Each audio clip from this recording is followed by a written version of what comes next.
Hello everyone, PZB here, and in this guide I'm going to show you how to absolutely dominate your first Horde night in 7 Days to Die with the simple melee-centric Horde-based design. If done right, you'll get around a dozen loot bags minimum and over 300 kills. I've used this base design myself for Horde night on my insane nightmare, hardcore, permadeath playthroughs with 150% zombie damage on Horde night, and it has never failed me. Given that I've been properly prepared, that is. At the end of this video, I'll be showing how the base stands up to the first Horde on Insane Nightmare and how I did. The overall design of this base is quite simple. First, we want to dig out a 9x9 block hole 1 block deep. We then lay the outer perimeter in cobblestone and the inner flooring with wood. You can also have the inside be cobblestone, but the key part is to have all the external parts cobblestone. Then, on each of the 4 corners, we want to place 4 cobblestone ramp blocks. This shape is important as it will help prevent zombies from getting stuck on the corners where you can't hit them. Next, go to the poles section of the shape builder menu and search .025.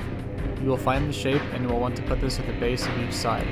Upgrade the perimeter to cobblestone. Next, look up a center side pole and place the shape around the perimeter on the wall above the .025 pole blocks. Finally, the last 2 rows can be regular blocks. Be sure to upgrade everything to cobblestone at the minimum. Place a 4 block high ladder in the center and build a wood ceiling around it and place a hatch at the top. You can also decorate the ladder with plates and poles and a door to make it more secure. This actually helps with stability as all 9 blocks in the center are now supporting the weight of the roof. Additionally, even though the outside perimeter wall doesn't appear to support itself, with the way 7 Days to Die works, the structure is actually entirely stable. Finally, place 2 chests on top of the roof to use as you need. If a lower area is lost, the roof will be your last line of defense for you to fight zombies on top of. Be sure to fight well. To get into the base, I recommend just nerd pulling your way up. Don't build a nearby underground route with hatch access because as of version 1.1, the zombies for some reason just go straight for it and dig in underneath your base and attack you from within. I speak from experience on this.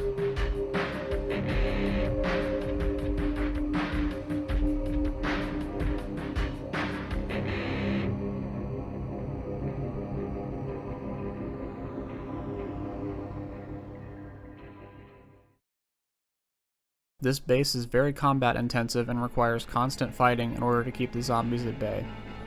On high blood moon counts, zombies can often push each other and phase through the wall if unattended to. Be sure to have cobblestone blocks and a repair tool on your tool belt to repair during brief moments of peace. This base relies on a strength melee combat heavy build and will not perform as well when using bladed weapons, guns, or spears against zombies, as the key part here is to stun and disable each wave of zombies. Sledgehammers are king, clubs are alright, everything else, use at your own risk. If done right, you'll have at least 250 kills by the end of Horde night, and if done perfectly, you can kill enough zombies that they won't spawn anymore. I recommend building this base in the forest so your game stage is not high enough for cops, vultures, or dire wolves to spawn in. If you are on standard XP settings, this won't be an issue the first Horde night. This base is meant for the first Horde. Further Hordes require upgrades to concrete and solutions for vultures, cops, and dire wolves. In the future, I will release guides that are meant for more advanced Hordes than what we see here.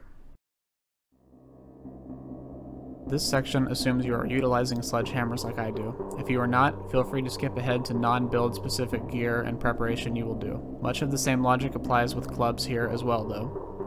Ideally, for sledgehammers you want to have your strength and the skull crusher perk as high as they can go. Other points aren't really that important as long as you have these selected, but if you have extra, I would suggest maybe minor 69er to help with digging out the area, and pain tolerance to mitigate damage. For sledgehammers, I recommend that you have level 5 minimum stone sledgehammer with mods on it. Bonus points you can make for level 6. The iron sledgehammer is overkill for this Horde if you play things right, and the increased speed of the stone sledge with its reduced stamina will really go a long way. For armor, you want to go with heavy armor for this one. You won't be running much, and the extra protection will really help when you get hit. Remember not to get too close to the walls as they can still hit you. Typically, when out looting on my Insane Nightmare playthroughs, I usually run primitive and medium armor when out looting, but for Horde nights, I always wear heavy armor and keep myself contained in the box. For medicine, you want to have some available healing like first aid bandages and painkillers. If all goes well, however, you won't need it that much. For consumables, this is very important. A bit of coffee really goes a long way with stamina regeneration. Same with boiled meat, which can help with healing, and water and a pinch as well. The key part to this, however, is Skull Crusher candy. It gives you a 50% melee damage boost and can be found in trader vending machines for $300 each. You'll need 3 to last the whole night. Candy can sometimes be seen as overpowered by others, but for me, when I play Insane Nightmare, I need all the help I can get so I don't have an issue using it. If you're playing on lesser difficulties, however, feel free to skip this step and you will be fine. Finally, bonus points if you can get 3 Grandpa's Learning Elixirs for an extra 20% XP boost throughout the night. These are found in trader vending machines for 750 dukes as well. Now that we have all of our gear and preparation done, I'll show you how I performed with this design based on my Insane Nightmare playthrough. Keep in mind that the zombies here are doing 150% in their usual damage. Now, let's get into the actual test of the base.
So far.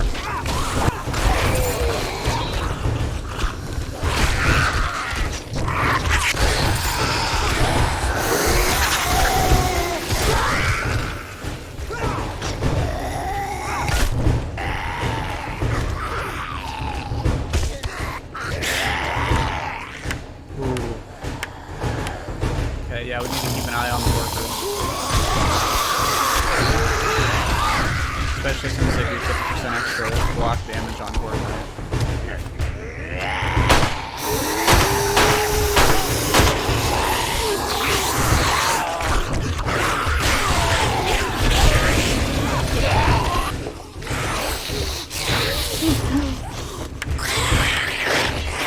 Alright, let's take a breather.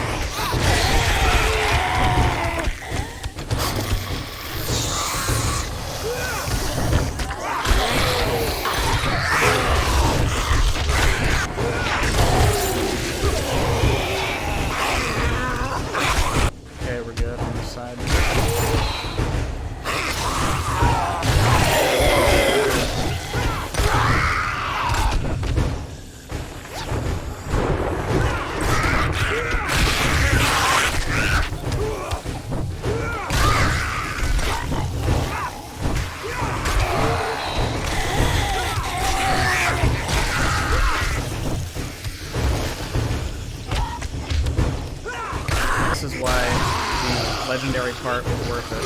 Level 6 sledgehammer. And I didn't take the iron sledgehammer because right now speed is more important to keep him off.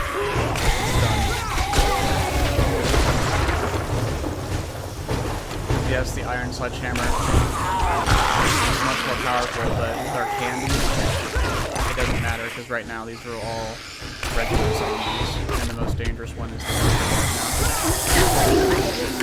because of their extreme block damage.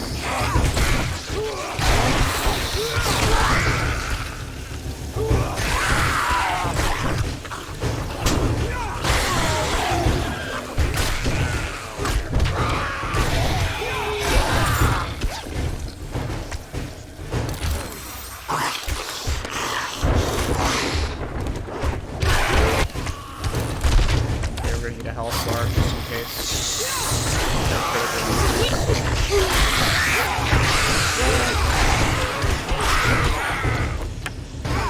Combined with the rock or the skull crusher pieces, they are insane.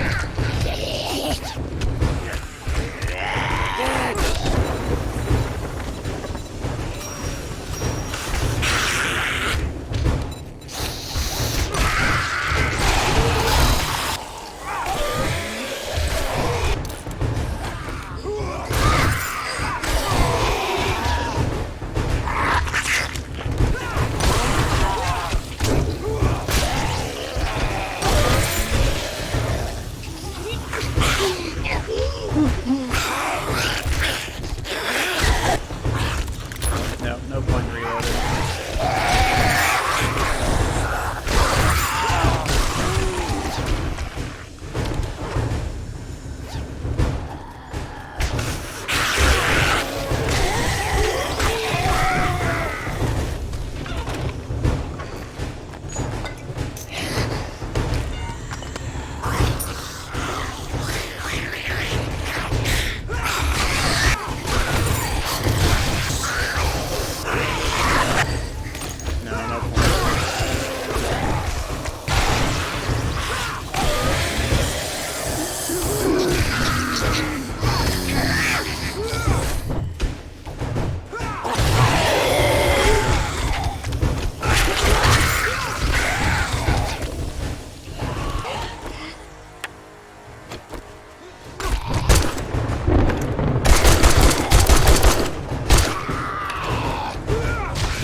Alright.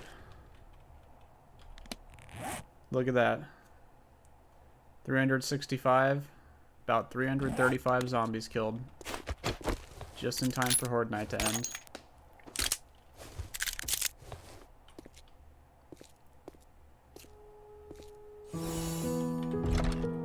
And we can claim our reward while we're still under the effects of our XP boost. Yeah, look at that. So, survived our first Horde Night. 332 zombies killed. And I think we got all of the loot already.